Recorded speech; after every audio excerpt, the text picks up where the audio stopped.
Hi guys, ito na. Nagawa na natin yung kanyang susi. Ignition to guys. Ayan. Sasak natin guys para makita natin. Ayan. Kabilang side naman kung gagana din. Ayan.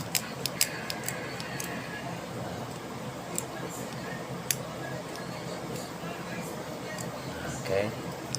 Kumasa siya guys. Okay.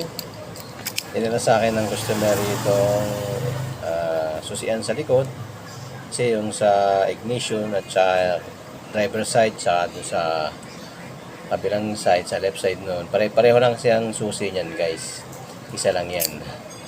Kaya kahit di mo natanggalin sa ignition, kahit yung sa pintuan lang, susukatan natin para hindi ganong malaki ang iyong gagastusin. Okay. At ito, inabot lang naman siya guys ng 500. May ginang pang ulam. Okay. Pambili ng ulam. Okay, bye-bye!